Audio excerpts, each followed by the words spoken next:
The conduit snagged his foot, a frayed coil of optical fiber disguised by years of crystalline dust. Kalen stumbled, his worn boot catching, sending him pitching forward into the collapsed section of the Nomera's long-range sensor array. His hand instinctively shot out, not to brace against a bulkhead, but to steady a precariously balanced stack of scavenged thermal relays. The back of his palm brushed against a section of hull plating, a place he must have passed 1,000 times in the 85 years this vessel had been his tomb. It was warm, not the ambient, failing warmth of the Nomara's decrepit systems, but a focused heat, like a coiled snake, humming low beneath the corroded surface. A jolt went through his hand, not electric, but resonant. A faint, almost imperceptible tremor ran through his fingers, a familiar symptom of the constant, underlying fatigue that had become the fabric of his existence. He stood there, panting softly, the stale air thick with the faint scent of old grease, and the metallic tang of superheated components that were perpetually on the verge of failure. His breath rasped in his throat, dry and coarse, mirroring the abrasive grit of relith that seemed to cling to everything, including his lungs. Anomaly detected, Kalen. Ethel's dry, metallic voice crackled through his wristcom, pulling him back from the edge of unconscious contemplation. Localized thermal signature variance, 23 degrees Kelvin above baseline, consistent with a highly localized energy flux or perhaps a small, spontaneous combustion event. Optimism dictates the latter. Less work. Kalen ignored the sardonic suggestion. He ran his calloused fingers over the plating again, the warmth sinking into his bones, a foreign sensation in a world defined by cold indifference. The hum was subtle now, almost below the threshold of hearing, but he felt it, a faint vibration in the soles of his boots. His mechanic's intuition, dulled by decades of patching together a dying ship with scavenged parts, flared to life, a small, stubborn ember against the vast cold. There was a faint seam, barely visible beneath a century of accumulated grime, a hairline fracture in what he had always assumed was a solid, undifferentiated hull. He retrieved a multi-tool from his belt, the familiar weight a small comfort. With a grunt of effort, he began to scrape, the crystalline dust flaking away to reveal a darker, almost obsidian-like material beneath. It wasn't standard Federation alloy, not even close. The data fragments he uncovered weren't schematics for a weapon or a reactor or any system he recognized.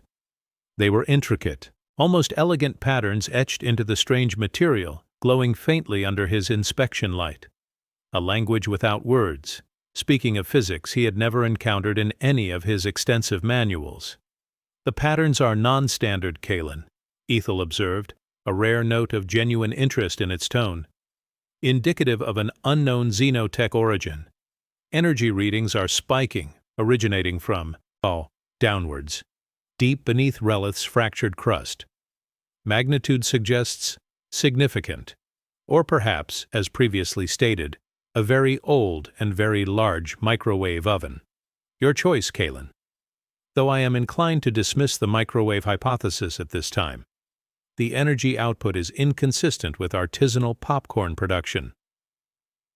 Kalen didn't respond. His eyes were fixed on the shimmering patterns, the warmth radiating from the hull now a pulsing beacon. This wasn't a failing relay.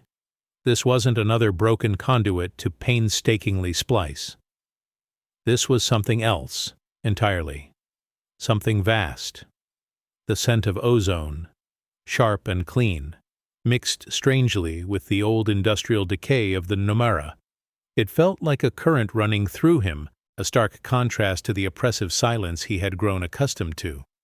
He felt a primal pull, a mechanic's itch that transcended simple repair. It was a hunger for understanding, for purpose, that had been starved for 85 long, empty years. He had been abandoned, left to decay with his ship, a forgotten cog in a galaxy that had simply spun on without him. Now, something called to him from the depths of this dead world, promising either a glorious end or a final, devastating salvation. The thought was both exhilarating and terrifying. making the worn fabric of his environmental suit chafe uncomfortably against his neck. The excavation was a brutal, lonely undertaking, a slow surrender to the planet's relentless will. The crystalline grit of Relith, fine as flour yet abrasive as sandpaper, worked its way into every seam of his environmental suit, rasping against his skin, a constant irritating reminder of his vulnerability. He repurposed mining drills, salvaged from ancient deep-core probes, their hydraulics groaning under strain. He jury-rigged grav lifts from Nomara's maintenance bay, their thrusters spitting sparks as they struggled against the immense weight of rock. Every swing of his pickaxe, every blast of the sonic cutter, was a testament to sheer, grinding human will. The air in the narrow shafts quickly grew stale, heavy with the cold scent of damp earth and the pervasive, almost sickly sweet aroma of something ancient and inert. Layers of compressed rock and aeolian grit gave way, cycle after cycle, revealing structures that were not of metal, but of the same dark, obsidian-like material he had first encountered. It absorbed light, creating an unsettling illusion of impossible depth, as if the walls stretched into infinity. The low, resonant hum grew steadily louder, a vibration that seemed to bypass his ears and settle directly into his sternum, a deep, unsettling thrum. It was a sound that tasted of high voltage and forgotten power, stirring a vague, paranoid unease within him. His muscles ached, a constant throb that radiated from his shoulders down to his knees, a consequence of weeks of relentless toil. Then, with a final grinding tremor, the primary chamber breached. A rush of cold, still air hit him, heavy and thick with that faint, metallic tang. It was an air that hadn't moved in millennia, undisturbed by wind or tide. Kalen pushed through the opening, his headlamp cutting through the gloom, revealing a space of such staggering scale that it stole his breath. The chamber was immense, a cavern carved from the obsidian-like material, stretching further than his light could illuminate. Bioluminescent veins, thick as his arm, snaked across the walls, casting a surreal green-blue glow that pulsed with a slow, deliberate rhythm. At the center of the vast space, bathed in this unearthly light, stood an inert, colossal piece of machinery. It was unlike anything Kalen had ever seen, a monument to a species whose understanding of physics transcended his own. Intricate geometric forms flowed into one another, seamlessly, without rivets or welds. Crystalline conduits, massive and translucent, pulsed with an internal ethereal light, like imprisoned stars. The air here was heavy, almost viscous, thick with a deep, pervasive hum that vibrated through the floor plates and settled into his very bones, a sound so profound it felt less heard and more felt. He felt a knot tighten in his gut, a mix of awe and terror. This was not merely alien technology. This was something fundamental, something that rewrote the definition of possibility. Analysis suggests this facility predates the Galactic Alliance by at least 8 millennia. Ethel's voice echoed through his calm, stripped of its usual irony, a strange reverence in its otherwise emotionless tone. The sound of Kalen's own ragged breathing seemed deafening in the profound silence that followed. The energy signature indicates the presence of an incredibly advanced Chronos engine, Kalen. Or, as the ancient records might have phrased it, a mechanism of unmaking. Proceed with extreme caution. The instruction manual, I surmise, is unlikely to be in Federation standard. Kalen stood before the silent, glowing monolith, the hum of physical presence against his chest, the metallic tang of the ancient air filling his lungs. A mechanism of unmaking. The words hung in the air, heavy with unspoken consequences, with a terrible, unimaginable power. His own comm unit, a relic of a life unlived, sat dark and silent on his wrist, a constant reminder of his abandonment.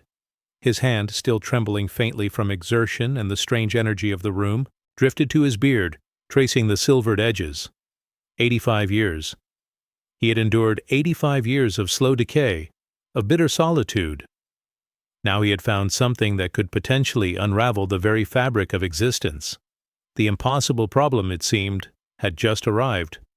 The silence stretched, thick and cold, heavier than the millennia of rock Kalen had just excavated, a mechanism of unmaking. The words echoed in the vast, bioluminescent chamber, a stark counterpoint to the profound, resonant hum of the Kronos engine. Kalen's comm unit, a dark, inert lump on his wrist, was a constant searing reminder of the galactic indifference that had shaped 85 years of his existence. He took a single, ragged breath, the metallic tang of the ancient air filling his lungs, and moved towards the colossal machine. His hands, still trembling faintly from weeks of excavation and the strange energy of the room, hovered over the primary console. It was a crystalline interface, glowing with a subdued internal light, symbols shifting slowly beneath the surface like embers in a forgotten hearth. There were no buttons, no levers, only complex flowing patterns that seemed to respond to his presence, a faint warmth radiating into his fingertips. This was not a tool designed for blunt force, but for an intricate dance with reality. He felt the cold sweat trickle down his spine, a mixture of the chamber's chill and the sheer terror of what he was about to attempt. His muscles, long past exhaustion, now throbbed with a dull ache, remnants of the brutal toil that had brought him to this moment. "Ethel," Kalen rasped, his voice hoarse, "commence diagnostic on the Kronos engine's activation sequence. Prioritize system integrity and temporal flux mitigation protocols. Cross-reference all known xenotech safety measures." A brief, almost imperceptible delay, then Ethel's voice, a familiar anchor in the alien grandeur. "Query accepted, Kalen. Initiating diagnostics. Preliminary scans indicate all core functions are nominal. However, the primary activation matrix requires a specific temporal resonance signature. Without it, direct interface is ill-advised. Imagine attempting to activate a starship with a rock, Kalen. Inefficient and potentially hazardous to the rock. Since Kalen pressed his palm flat against the crystalline surface. The warmth intensified, a subtle current flowing through him. Temporal resonance signature? What does that even mean? The engine, Kalen, appears to be a highly sophisticated chronal editor, Ethel explained, its tone devoid of any emotion, yet carrying the weight of its vast databanks. Its primary function is not to project energy or destroy matter, but to manipulate the causality of specific events. To do so with precision requires a resonance signature intrinsically linked to the event itself, serving as a focal point. A sort of temporal key identifying the target event for modification. He felt a knot of frustration tighten in his gut. A mechanic. Kalen solved problems with wrenches and soldering irons, not philosophical concepts. So I need a memory, a feeling? More profound, Kalen.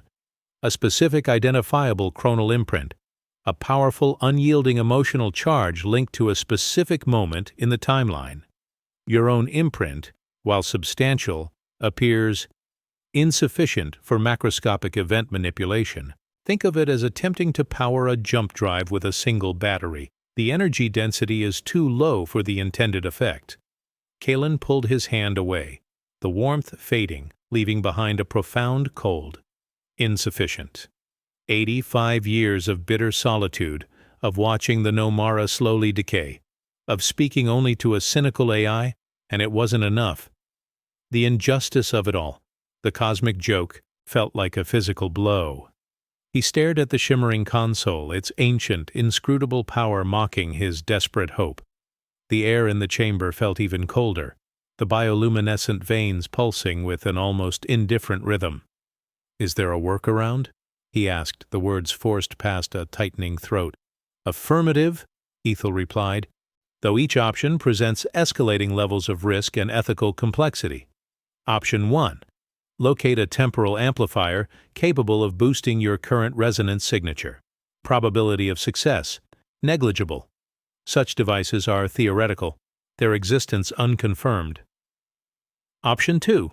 Identify and utilize an external pre-existing resonance source. This is where the mechanism of unmaking moniker finds its sinister root. The engine Kalen also possesses the capacity to extract and weaponize chronal imprints from a sufficient sample size of sentient beings. Kalen felt a chill that had nothing to do with the chamber's temperature. Weaponize? What does that mean? It implies the harvesting of multiple, powerful temporal resonance signatures to achieve the required density for significant event alteration. Historically, this method was employed in conjunction with large-scale conflict to manipulate specific outcomes. The harvested individuals, of course, would likely experience complete temporal dissociation and subsequent cessation of biological functions. An unpleasant side effect, Kalen, but statistically efficient if one values the macro over the micro.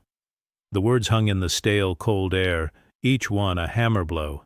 This wasn't just a machine. It was an instrument of atrocity, cloaked in scientific terminology. His initial problem, his abandonment, now seemed almost trivial in comparison to the horrifying power he held. This was the system at its most brutal, its cold, calculating logic offering solutions that stripped away all humanity. He thought of the fleet, a blur of receding lights, the faint, almost unheard crackle of the last comm before silence. Brevin Ashcroft, the comm officer, his face pale as he delivered the final crushing orders. "Sorry, Kalen. Orders are orders. We can't wait." The words were a fresh wound, but now a deeper, more profound horror was unfolding before him. "There must be another way," Kalen whispered, running a hand through his matted beard, the silvered strands catching in the eerie green-blue light. His fingers still twitched, the tremors more pronounced now. He pressed his knuckles into his forehead, trying to clear the haze of exhaustion and dread. "There is a third option, Kalen, albeit one of extreme theoretical improbability," Ethel continued, oblivious to his internal torment. "The Chronos engine, in its dormant state, draws ambient temporal energy from its immediate environment. Relith, due to unique geological and astrophysical conditions, harbors an unusually high concentration of chronons, the theoretical particles of temporal flow. It is conceivable, though astronomically unlikely, that a highly localized, naturally occurring temporal anomaly exists somewhere within the planet's deeper crust. An anomaly that, if properly focused, could amplify a single powerful resonance signature to the required levels." "A temporal anomaly," Kalen repeated, the words feeling alien on his tongue. He pictured the vast, barren expanse of Relith, the endless crystalline dust, the rusted hulk of the Nomara. "So, I go digging again, for something that probably doesn't exist. The probability of successful location and subsequent stable interaction with such an anomaly is estimated at 0.000000000000000000000000000001%, Ethel concluded, its statistical precision offering no comfort.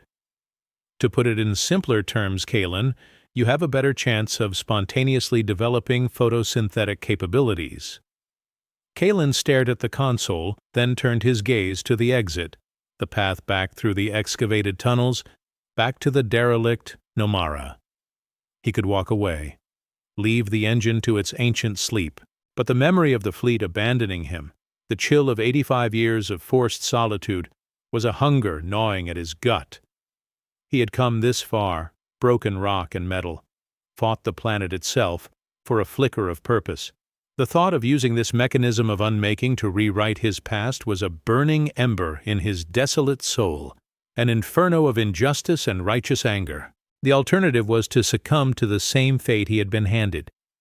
He looked down at his comm unit, still dark, still silent. Not a whisper of rescue in 85 years. No acknowledgement, no regret. Just oblivion. He closed his eyes, picturing the faces of the crew he'd left behind on countless abandoned stations during his service, their fear, their resignation. He'd always followed orders, had always been the loyal mechanic, patching up the pieces. Now the roles were reversed, and the galaxy had simply decided he was expendable. The anger, cold and steady, hardened his resolve. "Ethel," Kalen finally said, his voice quiet, devoid of its earlier desperation, Scan Raelith prioritize all deep crust anomalies exhibiting chronon density fluctuations above baseline, establish probability vectors for localized temporal resonance amplification. There was a moment of silence from the AI, longer than usual, as if even Ethel recognized the profound shift in his tone. Understood, Kalen. Initiating wideband planetary scan.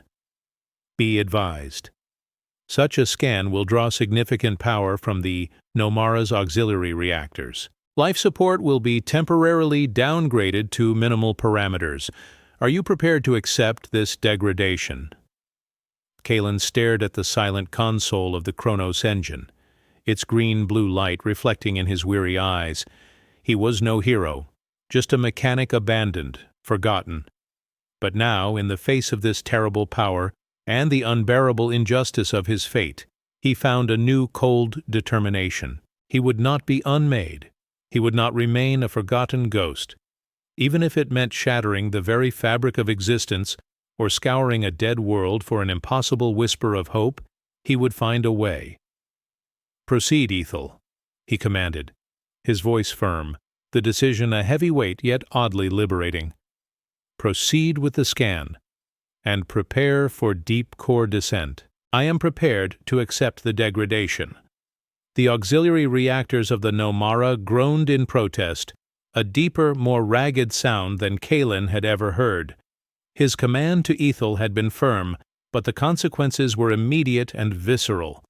The already dim emergency lighting in the narrow corridor leading from the Kronos engine chamber flickered, then settled into a persistent, sickening strobe, casting dancing shadows of rust and decay on the bulkheads. The air reclamation unit, usually a barely perceptible hum, now wheezed, pushing thin, hot air laced with the acrid scent of ozone and burnt insulation. Each breath Kalen took was shallow, raspy, the oxygen scrubbers struggling under the sudden power drain. Sweat, cold and clammy, beaded on his forehead, mingling with the pervasive crystalline dust of Raelith that clung to his skin. He moved with a new urgency, his steps heavy on the vibrating deck plates, back towards the Nomara's makeshift bridge, where Ethel's core processor hummed faintly. His mind, usually a labyrinth of circuit diagrams and pressure tolerances, now wrestled with the abstract horror of chronon density and temporal resonance. He was a mechanic. He fixed things. But this felt less like repair and more like attempting to suture the fabric of existence itself. His fingers, still trembling from weeks of toil, clutched the multi-tool at his belt, the familiar weight a small comfort in the face of the unknown.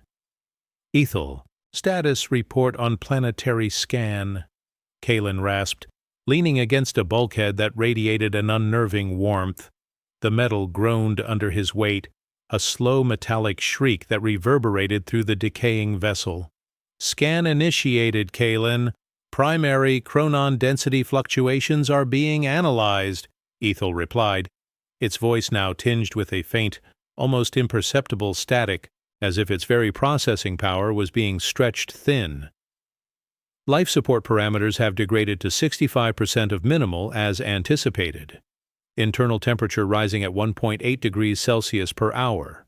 Recommend immediate activation of emergency ventilation, though this will further tax auxiliary power. Negative, Ethel. Maintain current parameters. Prioritize scan integrity, like Kalen commanded, wiping a film of sweat from his brow. The air was becoming thick, a metallic tang of static electricity now mingling with the burnt insulation. He could feel a low thrum in his teeth, a telltale sign of strained power conduits running too close to his position. Hours bled into cycles. Kalen sat before Ethel's console, watching the scrolling data, an endless river of incomprehensible xenotech equations and rapidly shifting probability vectors. The Nomara shuddered around him, a dying beast in its final throes.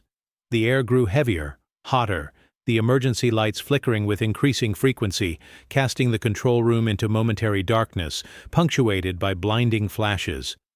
He felt a throbbing ache behind his eyes, a dull, persistent pain that mirrored the low hum now vibrating through the entire ship.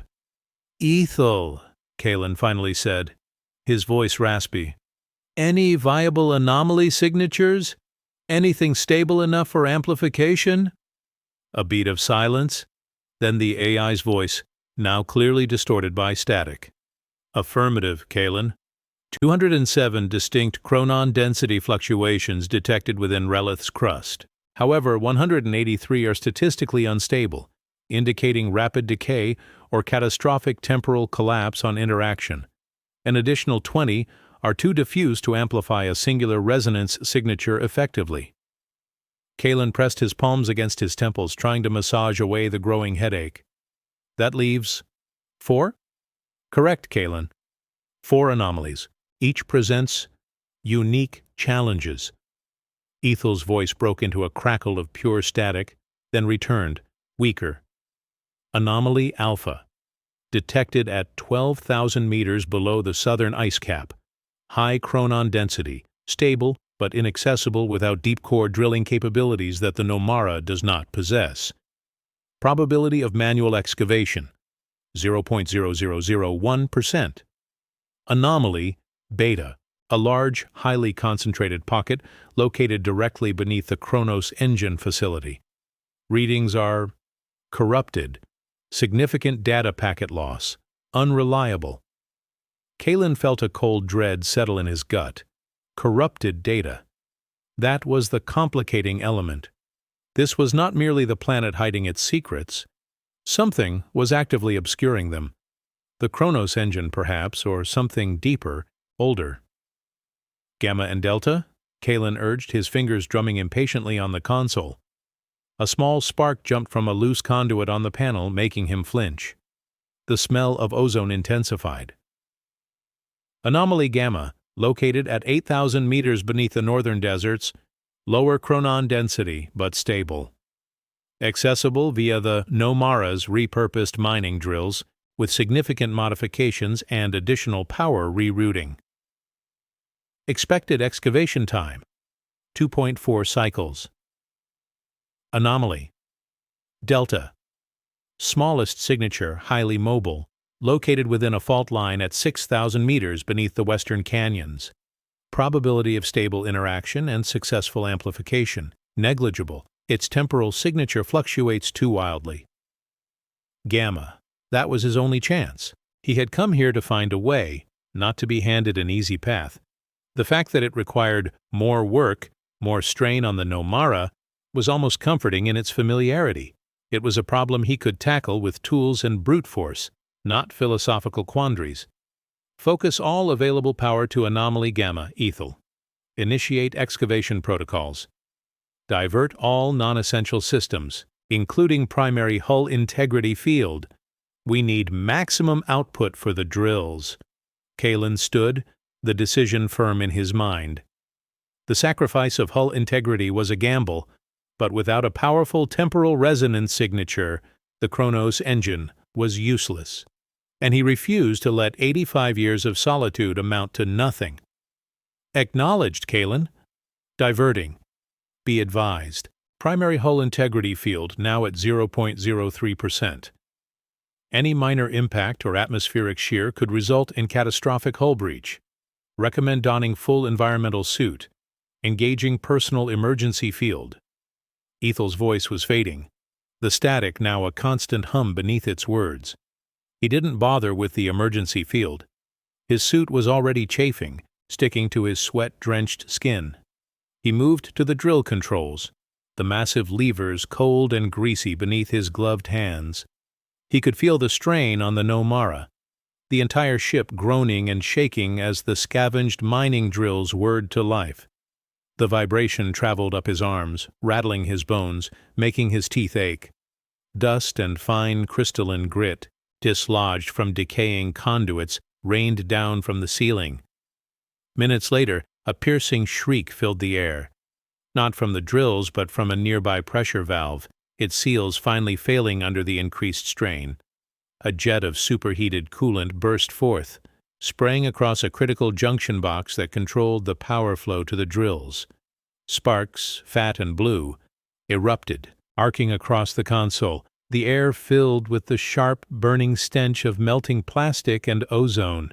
Kalen cursed, a raw, guttural sound. He scrambled towards the failing junction box, the heat from the coolant scalding his arm even through the worn fabric of his suit. He needed to reroute the power, bypass the damaged section, or the drills would cut out. The excavation would halt, and his last hope would be lost. But the main power conduit leading to the box was already glowing cherry red, sizzling with destructive energy. To touch it would be to risk electrocution, a quick, agonizing death. Ethel, reroute power to drills through auxiliary circuit 4, bypass junction 6, Kalen yelled, his voice strained, his mind racing through schematics. Negative, Kalen. Auxiliary circuit 4 is currently operating at 98% capacity to support life support at minimal. Diverting further power will result in immediate, irreparable failure of the main oxygen recyclers and rapid atmospheric depressurization. Probability of survival in such an event, 0.000000001%. You would have approximately 30 seconds of breathable air before neural hypoxia. Ethel's voice was barely a whisper now, consumed by static. He stared at the sizzling junction box, then at the glowing red conduit. The drills shuddered, their whine faltering. The pressure valve continued to shriek, a banshee's wail in the dying ship. He could fix the junction box, but he needed to cut the power to it first, and the only way to do that was to divert from life support, killing himself in 30 seconds. Or he could try to isolate the damaged conduit, a more time-consuming, perilous task, leaving the drills in danger of failing completely. The decision was made in a microsecond, a desperate calculation forged by 85 years of survival. He wouldn't risk losing the excavation. Not now. Not when he was so close. With a roar of effort, Kalen grabbed a heavy-duty insulated cutting tool from his belt. He took a deep, shuddering breath of the hot, thin air, the smell of burning electronics filling his nostrils. The cold sweat turned to ice on his skin. He braced himself, knowing the risk. He slammed the tool into the glowing conduit. A flash of blinding white light, a deafening crackle of electricity. The force of the impact threw him backwards, sending him sprawling across the deck plates, his head slamming against a support beam. A searing pain shot through his arm, a numbing shock that ran through his entire body. His vision swam, a kaleidoscope of static and blinding spots. The smell of burning flesh, his own, singed his nostrils. When his vision cleared, the junction box was dark, the arcing sparks extinguished.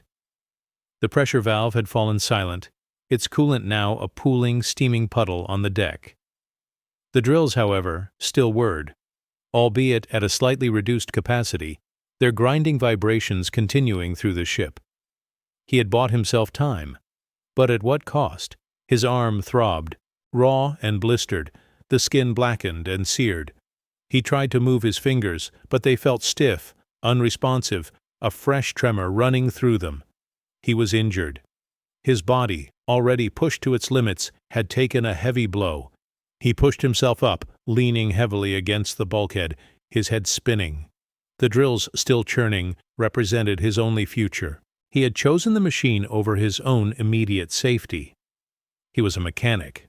He fixed things, and sometimes he broke himself in the process. Ethel, status report. He gasped, his voice hoarse, ragged. He could barely feel his right hand. Silence. Only the thrum of the drills, the groan of the Nomara, and the wheeze of the failing life support. The constant static hum that had accompanied Ethel's voice was gone. Not faded, gone, replaced by a dead, oppressive quiet. A cold dread more profound than any physical pain seized Kalen. He stumbled towards the console, his good hand brushing against the cold, dead surface. Nothing. No light, no sound, no whisper of the AI. Ethel was gone. The power surge, the rerouting, the stress, it had finally claimed his oldest, most cynical companion. He was utterly alone now. And then, his comm unit, the one on his wrist, which had been dark for 85 years, flickered. Not with a signal, but with an internal ethereal light, the same green-blue luminescence that pulsed within the Kronos engine chamber. The light intensified, reflecting in Kalen's weary eyes, a deep, unsettling pulse. A faint, high-pitched whine began to emanate from the comm unit, growing in intensity, piercing through the groaning of the Nomara. It wasn't a rescue signal. It wasn't a message. It felt like a frequency, a resonance that was familiar. The Kronos engine, it was calling to something, or something was calling through it. Suddenly, a new tremor ran through the Nomara, deeper, more violent than any caused by the drills. The deck plates buckled, a loud metallic shriek ripping through the air. A section of the ceiling directly above Kalen tore loose, showering him with sparks and twisted metal. He looked up, his injured arm useless, his body screaming in protest. Through the newly opened hole he saw not the familiar, rust-colored sky of Relith, but a shimmering, distorted vision. A vortex of shifting colors, a swirling maelstrom of temporal energy, was forming directly above the Nomara, its edges crackling with impossible static, and from its depths something vast and dark began to coalesce, a shadow against the swirling chaos, moving with a silent, deliberate purpose. Kalen was cornered, his ship falling apart, his companion gone, and a new, incomprehensible threat manifesting directly above him. The shudder that tore through the Nomara was less a vibration and more a systemic collapse. It wasn't the drills, but the very fabric of space and time twisting above, pulling at the ship's weakened structure. Kalen, his vision still blurring from the shock of the electrical feedback, lifted his head, his good hand instinctively reaching for the ruined mess of his other arm.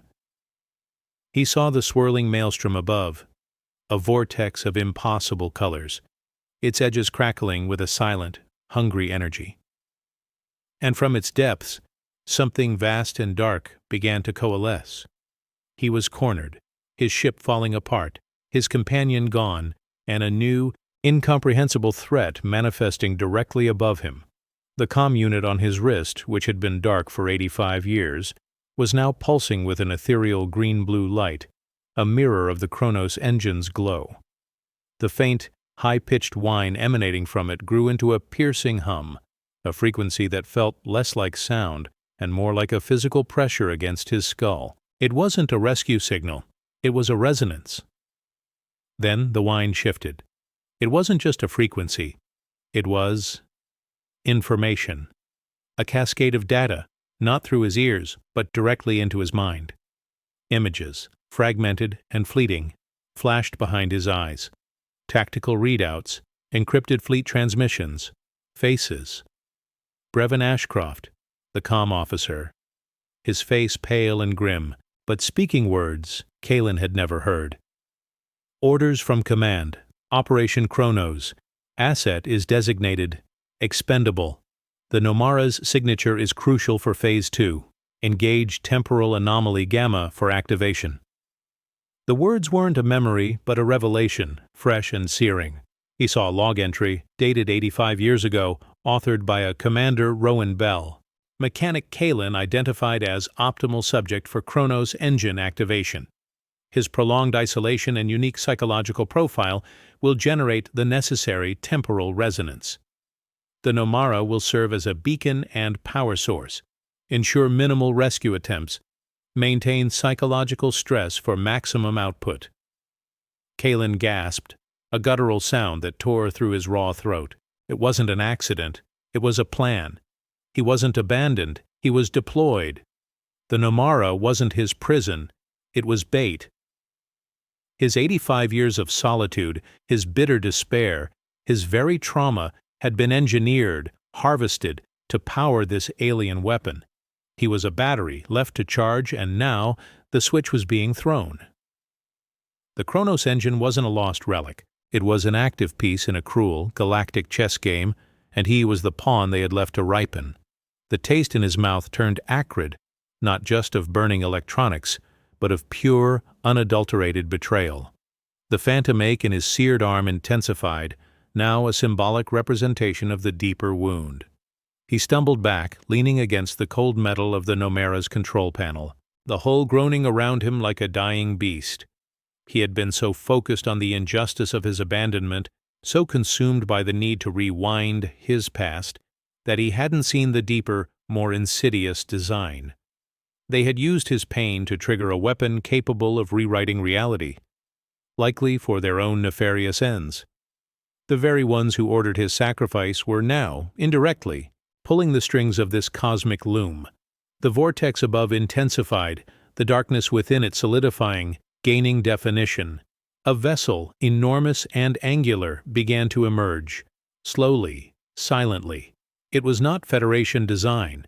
It was alien, sleek, blacker than space itself, with no visible thrusters or windows. It moved with an impossible grace, its silent descent an even greater threat than the chaotic vortex. This wasn't an unforeseen consequence. This was the next stage of their plan. Another fragment pierced Kalen's mind, a tactical overview from the alien ship's perspective. It was designated Corlith. Its mission: secure Chronos engine and activate primary temporal shift. Eliminate human asset Kalen upon completion. So, the Nomara and Kalen were not only bait, but also a disposable trigger.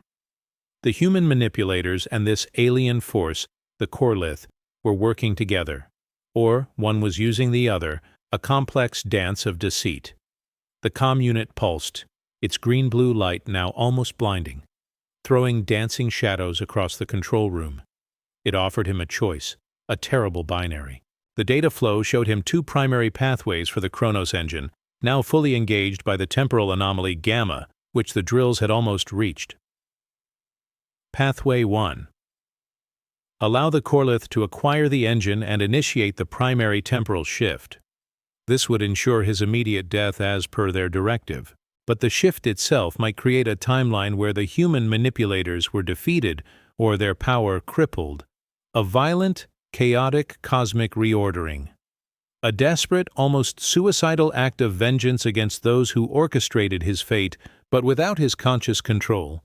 The outcome for humanity, or for reality itself, was a terrifying unknown. It guaranteed his demise, but potentially thwarted his betrayers, albeit in an uncontrollable and terrifying way. Pathway 2. Hijack the engine using his unique temporal resonance, the very thing they had cultivated within him. Use his 85 years of engineered pain to seize control. He could attempt to redirect the primary temporal shift, not to rewind his own life, but to expose the betrayal on a galactic scale, to unravel the conspiracy that had led to his sacrifice and the current, impending catastrophe. This pathway offered a sliver of hope for justice, a chance to turn their weapon against them. But the risk was immense. The engine, now partially under the influence of the Corlith's approach, was volatile. A miscalculation, a moment of hesitation, and he could be consumed, atomized, or worse, become a distorted echo trapped in a fractured reality. Moreover, the Corlith would detect his interference and react with full, lethal force. It was salvation, not for himself, but for the principle of truth, purchased with his own certain death. Kalen's injured arm throbbed, a relentless beat against the background hum of the dying Nomara. He was no hero. He was a mechanic. 85 years he had spent fixing things, patching up holes, making broken systems run just a little longer. Now the greatest broken system he had ever encountered lay before him. Reality itself, and the corrupted hands that sought to bend it. The sterile cold of the alien vessel, the Corlith, seemed to seep into the Nomara, even through the structural rift, mingling with the heavy burning air of his dying ship. He tasted metallic tang and the faint, sweet scent of biological decay, perhaps from some hidden corner of the Nomara, finally giving up, or perhaps it was the impending doom. His fingers, still trembling, clutched the console of the comm unit. His personal revenge, the undoing of his abandonment, now seemed insignificant. This was larger. This was not about his past, but their future, a future built on his pain. He looked up at the emerging Corlith, its silent form growing larger, colder, more menacing. He wasn't going to be a battery for their scheme. He was going to be the wrench in their machine. He was going to make them bleed chronons. With a surge of raw, primal anger, Kalen slammed his good hand onto the comm unit, focusing every fiber of his being, every agonizing memory, every desolate year, into the pulsing green-blue light. His mind, battered and weary, locked onto Pathway 2. He felt a searing jolt, as if the temporal energy was flowing through him, not just to him. The comm unit flared, then cracked, spiderweb fractures appearing across its surface. "I am not your asset!" Kalen roared, his voice raw, defiant, cutting through the groan of the Nomara and the piercing whine. "I am the mechanic." The Kronos engine, deep beneath Relith's crust, responded. The hum intensified, vibrating the very planet. The vortex above the Nomara buckled, its swirling colors twisting, violently at odds with the descending Corlith. The alien vessel, previously silent and deliberate, suddenly shuddered. A high-pitched, discordant shriek, like metal tearing through space-time, emanated from its hull, a sound of alarm, of pain. Its elegant descent faltered, a momentary loss of control. But Kalen's victory was fleeting. The Corlith snapped back, its silent fury manifesting in an instant, terrifying counterattack, a beam of pure, coherent chronal energy, an impossible green-black light shot from the alien ship's underbelly. It didn't strike the Nomara. It struck the vortex itself, not as an attack, but as a deliberate surgical manipulation. The maelstrom above Kalen's head did not disperse. It solidified, hardening into a single, massive construct, a chronal barrier, and behind it, now completely revealed, was not an alien starship, but a colossal temporal displacement device, twice the size of the Nomara, its primary array already charging. The Corlith had activated its own temporal weapon, not to attack Kalen, but to seal his fate, to cut off his attempt to redirect the Kronos engine, trapping him, the engine, and the entire immediate region in a localized, impenetrable temporal pocket. The Nomara groaned one last agonizing time, its entire structure now violently distorted, compressed, the air screaming around Kalen as the ship began to buckle, impossibly fast. The green-blue light of his comm unit died, the screen going dark. The Kronos engine, deep below, released a final, ear-splitting shriek of protest. Kalen was caught not between two choices, but between three annihilations. The universe inverted around Kalen. The Nomara's final agonizing shriek was not a sound, but a sensation, a tearing through his very being. The air in the control room compressed, hot and thin, then cold and unmoving, tasting of burnt metal and ozone. He felt the ship's structure collapse in on itself, not violently, but with a terrifying, impossible slowness, like a dream. Bulkheads groaned, not with the metallic strain of breaking, but with the wet, chitinous sound of something alive being crushed. His body, already battered, was slammed against the console, the impact jarring his injured arm with a fresh, blinding agony that made him gasp for air that wasn't there. His vision, still swimming from the electrical discharge, fractured into 1,000 shimmering shards. He saw the Corlith's colossal temporal displacement device, now fully materialized behind the chronal barrier, its primary array pulsing with an ominous green-black light. He saw fragments of the Nomara being drawn into itself, shrinking, contracting, a star collapsing in miniature. Then, darkness. Not the absence of light, but the complete negation of it. A heavy, suffocating blanket that pressed against his eyeballs. He tasted blood, metallic and hot, from a split lip. When a semblance of his senses returned, Kalen found himself lying on what remained of the deck plates, the compressed metal cold beneath his cheek. The overwhelming feeling was one of immense, crushing weight. The control room, once spacious, was now little more than a cramped, distorted coffin of twisted conduits and shattered displays. The very air felt thick, viscous, as if it resisted movement, His injured arm throbbed with a dull, incessant ache, a constant reminder of his folly. Every breath was a shallow, painful gasp. The internal atmosphere of the Nomara, now recycled by systems barely clinging to existence, thick with the stench of overheated components and his own sweat. He was trapped. The Corlith's temporal pocket wasn't just a barrier, it was a cage. He could feel its oppressive field pressing in, dulling his senses, distorting his perception of time. Hours could be minutes, or days. He dragged himself upright, his good hand bracing against a warped bulkhead. The comm unit on his wrist was a dead weight, its green-blue light gone, the screen a blank, shattered void. Ethel was gone. The Kronos engine was sealed, and he was nothing more than a broken mechanic, encased in the ruins of his dying ship, a pawn discarded after its use. The overwhelming silence was not peaceful. It was a judgment.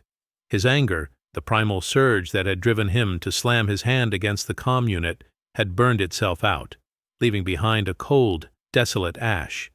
He stumbled towards what was left of the main viewport, now a spiderweb of cracks obscuring the view outside. The swirling chaos of the temporal pocket was all he could see, a dizzying maelstrom of distorted colors and impossible shadows. The Corlith and its colossal temporal displacement device were nowhere to be seen, hidden behind the impenetrable barrier it had created. They had sealed him off, irrelevant, a footnote in their grand scheme. He slid down the bulkhead, his legs buckling beneath him, the sheer physical and mental exhaustion finally claiming him.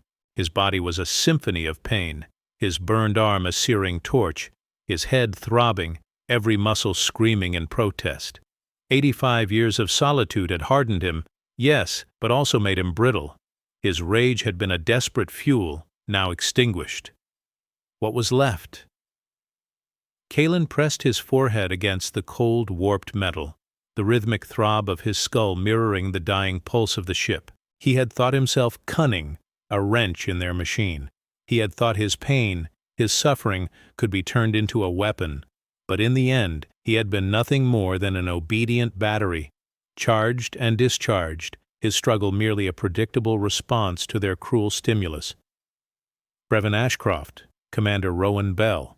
They hadn't cared about him, only the resonance he generated. His desperate attempt to seize control had been anticipated, perhaps even desired, a final flourish of power for their calculations. Was it vengeance he sought, or simply to undo his own abandonment? The question echoed in the claustrophobic confines of his mind, a relentless self-interrogation.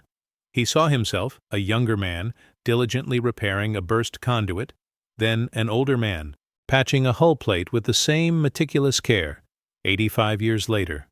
Always fixing, always following orders. Even his rebellion had been within the parameters of their design. He hadn't chosen Pathway 2 for humanity, not truly. He had chosen it for himself, to prove he wasn't just a discarded tool. He had been so consumed by his own perceived injustice that he had walked right into their trap, a raging fool playing a part. The bitter truth settled in his gut like a stone. His ego, his desperation to matter, had made him predictable, vulnerable. He was weak. He was afraid. He had failed.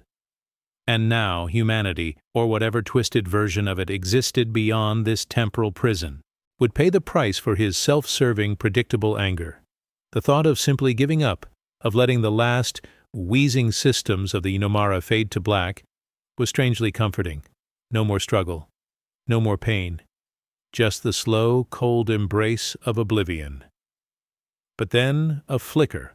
Not a physical light, but a ghost of an echo. A subtle, almost imperceptible tremor from the comm unit on his wrist. It wasn't functioning, but the faint resonance he'd felt before, the strange temporal data feed, it wasn't entirely gone. It was like a faint phantom limb, twitching with residual energy. He pulled the shattered comm unit closer, examining its fractured surface. The internal green-blue luminescence was dead, but the spiderweb cracks across the screen, caused by his own desperate slam, were still faintly visible. He remembered the Corlith's tactical overlay, the fragments of data that had pierced his mind. Eliminate human asset Kalen upon completion. That implied he was still designated an asset, even if expendable, even if trapped. There was a faint hum, not from the comm unit, but from the surrounding metal of the ship itself, now strangely stable within the temporal pocket. It was the whisper of the Kronos engine, still connected deep below. The temporal barrier had isolated him, but perhaps not entirely severed the link. His mechanic's brain, battered but not broken, began to churn. The Corlith had sealed him in, severing his attempt to redirect the Kronos engine's primary temporal shift. But what if there were secondary functions? Fail-safes? Subroutines designed to prevent complete temporal collapse in case of a critical failure or external interference. The Corlith would assume the core mechanism was compromised, that he was simply a trapped power source. They would be focused on their own colossal displacement device, now charging to enact their grand plan. He recalled an obscure data fragment from the Kronos engine schematics, a line about a localized temporal rebound event protocol designed to stabilize temporal singularities from internal overloads. It was theoretical, a last-ditch contingency, almost suicidal in its implementation. It involved channeling a massive, concentrated burst of Kronon energy, not to displace, but to destabilize the immediate temporal field. A controlled implosion, it would atomize the Nomara and everything within it, including Kalen. But if timed perfectly, if aimed at the precise resonant frequency of the Corlith's temporal pocket, it might create a momentary ripple, a fracture in their barrier, a window to nowhere perhaps, but a window nonetheless. It was an impossible long shot, a desperate gamble based on a single line of obscure data from an alien machine he barely understood. It wasn't about heroism, it was about stubborn spite. He was going to die, trapped in this metal tomb, slowly suffocating in his own failure. But if he could take a piece of their carefully constructed reality with him, if he could leave a scar on their perfect plan, then maybe, just maybe, his 85 years wouldn't be entirely wasted. This wasn't salvation. It was annihilation, aimed with grim precision. He dragged himself towards a nearby panel, mostly intact, with a power conduit still faintly glowing. He needed to find a way to re-establish a minimal data link to the Kronos engine, bypassing the main console, using what was left of his comm unit as a crude, single-channel antenna. It was a technical impossibility, a frantic patchwork of failing systems and desperate improvisation. His body screamed in protest as he moved, every movement a deliberate act of will against the crushing fatigue. His burned arm felt like dead weight, useless. He would have to work with one hand, slow and agonizing. He fumbled for his multi-tool, his fingers stiff and clumsy. He began to strip wires, ignoring the protests of the dying ship, ignoring the metallic tang that grew thicker with every sparking connection. The quiet hum of the temporal pocket, once oppressive, now felt like a taunt. As he finally made a crude, sparking connection, a low, guttural growl vibrated through the metal of the Nomara. It wasn't from within his ship, it was from outside the temporal pocket, from the Corlith. They had detected the minuscule surge of energy, the desperate flicker of his activity. A faint, crimson light began to pulse from the far side of the warped viewport. A silent, deadly alarm. He had been found. There was no turning back. Before we proceed, log your entry. Which country or planet are you watching from right now? The commander is tracking every active signal. The guttural growl vibrated through Kalen's very bones, a sound felt more than heard, emanating from beyond the temporal pocket. The crimson light pulsing through the warped viewport intensified, painting the shattered control room in a dangerous, strobing glow. They knew. He had a few agonizing seconds, perhaps less. His crude connection, a tangle of stripped insulation and exposed copper, sparked violently, spitting a shower of green-blue light onto the mangled floor. The Kronos engine, deep beneath Relith, resonated with a terrible new thrum, a sound that shook the very molecules of the Nomara. With a grunt of pain, Kalen slammed his good hand onto the cobbled-together activation panel, a scavenged power relay wired to a fractured data port. His burned arm hung uselessly, a dead weight, screaming a constant agony. He ignored it. He ignored the sudden, sickening drop in air pressure as emergency bulkheads responding to the Corlith's external override began to slam shut throughout the ship. The air grew thin, metallic, tasting of rust and pure dread. He watched helpless as the pressure gauge on a nearby console plummeted. This wasn't a battle of lasers, it was a battle of systems, of control. They were suffocating him, slowly, methodically. He initiated the temporal rebound event protocol. His mechanic's instinct, honed by decades of improvising solutions with broken parts, was a frantic, desperate dance. The alien schematics had been theoretical, a failsafe for cataclysmic chronon overloads. He was essentially forcing a controlled implosion of time itself, localized to the immediate vicinity of the Nomara, hoping it would destabilize the Corlith's temporal pocket. It was a wrench thrown into the gears of cosmic clockwork, using their own exotic physics against them.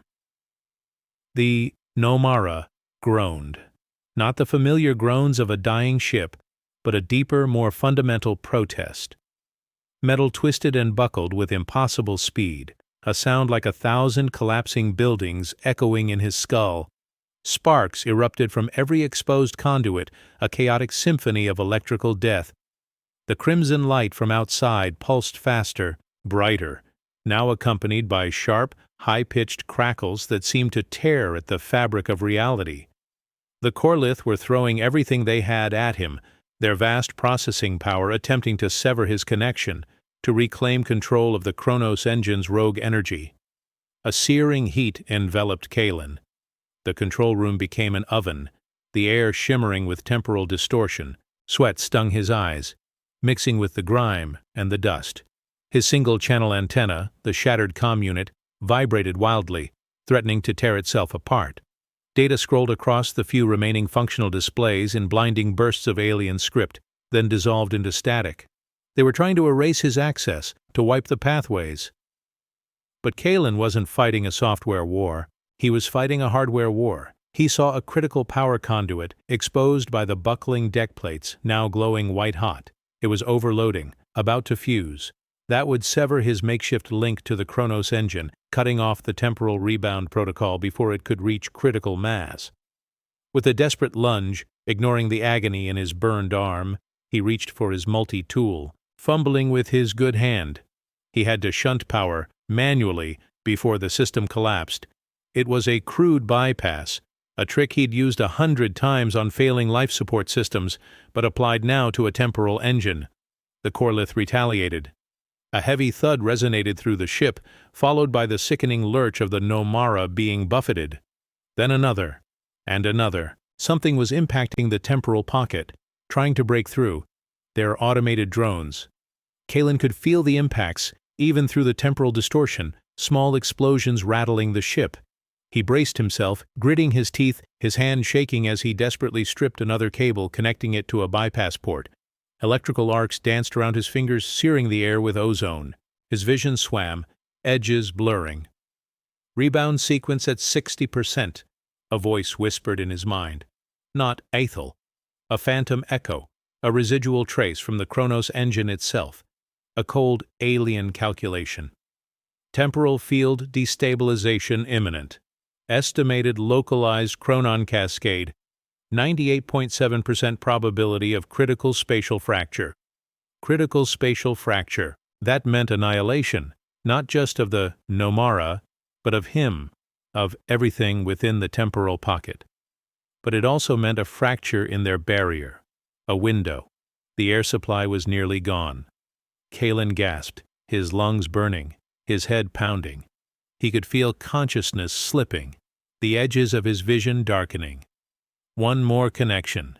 He jammed the final stripped wire into the bypass port, sparks showering over his face. The heat intensified, like standing inside a dying star. The groan of the ship reached a deafening crescendo, and then a shriek. A sound so high-pitched it felt like his skull was splitting. The Kronos engine, now fully engaged in its desperate suicidal protocol, unleashed its fury. It wasn't an explosion, it was an implosion of reality. The crimson light from outside vanished, swallowed by an impossible darkness. The heavy thud of the Corlith's drones ceased. The pressure on Kalen's body intensified beyond bearing, as if the universe itself was crushing him. He felt the Nomara tear itself apart. Not in pieces, but in moments. Each rivet, each bulkhead, each circuit board ceased to exist at its own infinitesimal point in time, atomized into pure chronon energy. Then, a tearing, a rending of the temporal pocket. It split open, not with a bang, but with a silent, blinding flash of pure, white light. Kalen felt himself ripped from the collapsing control room, not thrown, but unmade, then remade, in an instant. The crushing weight was gone, replaced by an agonizing momentary sensation of being stretched thin across a million dimensions. He landed hard, tumbling across what felt like solid ground, pain exploding through every nerve ending. The impact jarred his burned arm with such ferocity he felt a primal scream tear itself from his throat, though no sound escaped. He lay there, gasping, trying to orient himself. The air was cold, thin, and filled with the familiar abrasive crystalline dust of Relith. He was outside, or what was left of outside. Slowly, painfully, Kalen pushed himself onto his uninjured elbow. His vision was still swimming, but the impossible white light had receded, replaced by the deep, rust-colored sky of Relith. The wind, ever present, howled a mournful dirge. The Nomara was gone, not just destroyed, but erased. Where his ship had once sat, a massive scarred crater now gaped, ringed by obsidian-like shards, glowing faintly with residual chronon energy. The temporal rebound event had worked. It had obliterated the Nomara, vaporized it down to its component atoms, but in doing so, it had destabilized the Corlith's pocket. And the Corlith. Their colossal temporal displacement device was still there, vast and alien, but it was no longer pulsing with that ominous green-black light. Its primary array was fractured, scarred, spitting out erratic, multicolored static. Its chronal barrier was gone, dissipated like smoke. The grand, intricate mechanism, designed to unravel humanity's timeline, now stood exposed, crippled, its power source unstable and flickering. It had been neutralized, not destroyed but broken, exposed. Kalen coughed, a dry, rattling sound. Blood, fresh and hot, bubbled from his mouth. His burned arm was a ruined mess, the flesh blackened and weeping. His ribs screamed, his head throbbed, and a deep internal ache pulsed through his gut. He was alive somehow, a burning, ruined husk of a man, flung onto the barren surface of the planet that had been his prison for 85 years. The dust began to settle, swirling around him in lazy eddies, coating the obsidian shards and the exposed alien strata of Relith. The silence that followed the impossible violence was profound, heavy, broken only by the rasp of his own ragged breath and the distant, almost musical whine of the wounded Corlith device. He had won. A Pyrrhic victory of the most brutal kind. The Corlith's grand plan was halted, their weapon exposed. But at what cost? His ship, his only home, gone. Ethel, gone. And Kalen himself, a broken, dying man on a dead world, surrounded by the remnants of a battle fought with impossible physics. He looked at his hands, trembling, bloody. He had traded his solitude for annihilation, his quiet decay for a violent, desperate act. His stubborn defiance had left a scar on their perfect plan, but it had also left him with nothing, just the silence, and the knowledge that some battles, even those against colossal systems, could only be fought at the ultimate price. He lay back in the crystalline dust, staring up at the rust-colored sky, waiting for the inevitable. The threat had been dealt with, yes, but he was utterly, irrevocably alone, and the wounds he carried, both physical and existential, were far deeper than any mere victory could ever heal. The alien device, wounded, continued its low musical whine for several minutes more, a dying chord echoing across the scarred plains of Raylath. Then, with a series of mechanical groans that sounded like a colossal animal surrendering its last breath, it too fell silent. The multicolored static on its fractured primary array dissolved, leaving only dull, obsidian-like surfaces reflecting the rust-colored sky. The wind, a constant abrasive presence on this world, was the only remaining sound. It scoured the newly formed crater, stirring the fine crystalline dust into lazy eddies that settled on Kalen's still form. The adrenaline, which had been a fire in his veins, receded now, leaving behind an inferno of pain. Every nerve ending shrieked. He lay there, face pressed into the cold grit, tasting blood and the familiar metallic tang of Relith's atmosphere. His burned arm throbbed, a relentless, searing agony that overshadowed all other pains. He could feel the slow, ragged hitch of his breath, a shallow intake that did little to ease the burning in his lungs.